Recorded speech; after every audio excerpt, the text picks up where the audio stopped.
तो दोस्तों सैमसंग अपनी गैलेक्सी S26 सीरीज के अंदर एक कॉम्पैक्ट फोन लॉन्च करने वाली है। So here is our Samsung Galaxy S26 FE। Smartphone के बॉक्स को अनबॉक्स करेंगे, आपको दिखाएंगे किस टाइप का फोन रहने वाला है, क्या क्या स्मार्टफोन की स्पेसिफिकेशंस रहने वाली है, ओवरऑल काफी डिटेल्स के अंदर मैं आपको बताने वाला हूँ। वीडियो को लाइक करके चैनल को सब्सक्राइब कर लीजिएगा। फर्स्ट ऑफ ऑल करेंगे हमारे स्मार्टफोन के बॉक्स को अनबॉक्स। तो दोस्तों स्मार्टफोन के बॉक्स को अनबॉक्स कर चुके हैं, इस कवर को करेंगे साइड एंड देन फोकस करेंगे मेन हमारे स्मार्टफोन के ऊपर। तो बॉक्स से मैं हमारे स्मार्टफोन को बाहर निकाल लूंगा एंड देन बॉक्स के साथ हमें और कुछ भी नहीं मिलने वाला है। बॉक्स रखेंगे साइड एंड पॉलिथीन से करेंगे फर्स्ट हमारे स्मार्टफोन को आउट।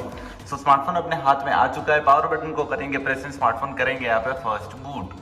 सो हमारा स्मार्टफोन यहाँ पे बूट होना स्टार्ट हो चुका है। इस फोन की स्पेसिफिकेशंस की बात करें तो यहाँ पे आपको एंड्रॉइड वर्जन 16 शो होने वाला है। ओवरऑल इस डिस्प्ले की बात करें तो 6.73 इंच की एमोलेड स्क्रीन शो होने वाली है, जो कि HDR 10 प्लस के साथ रहने वाली है। Cornering gorilla glass Victus plus रहने वाला है। मोथ लेवल 5 मिलेगा, 120 हर्ट्ज की रिफ्रेश रेट होगी एंड देन पंचोल डिस्प्ले देखने के लिए मिलने वाली है। स्मार्टफोन के प्रोसेसर की बात करें तो सैमसंग Exynos 2500 चिपसेट शो होगा, जो कि डेका कोर प्रोसेसर के साथ रहने वाला है। 8GB की रैम के साथ 128GB की इनबिल्ट मेमोरी मिलने वाली है। अलग से कोई मेमोरी कार्ड का स्लॉट नहीं अवेलेबल होने वाला है। कनेक्टिविटी की बात करें तो 4G 5G वोल्टी के साथ Vivo 5G का सेक्शन अवेलेबल होने वाला है। कनेक्टिविटी काफी स्ट्रॉन्ग होने वाली है। बैटरी की बात करें तो 4900 mAh की फोन की बैटरी रहने वाली है, जो कि स्मॉल बैटरी रहने वाली है। ये 45 वोल्ट के फास्ट चार्जर से चार्ज होगी। 25 वोल्ट का वायरलेस चार्जर भी ये स्मार्टफोन सपोर्ट करने वाला है एंड देन रिवर्स चार्जर की कनेक्टिविटी स्मार्टफोन के साथ अवेलेबल होने वाली है। इसी के साथ हमारा स्मार्टफोन भी यहाँ पे बूट हो चुका है। कुछ इस टाइप का इंटरफेस यहाँ पे आपको शो होने वाला है। स्मार्टफोन के कैमरास की बात करें तो इस फोन का प्राइमरी कैमरा 50 मेगापिक्सल का रहने वाला है।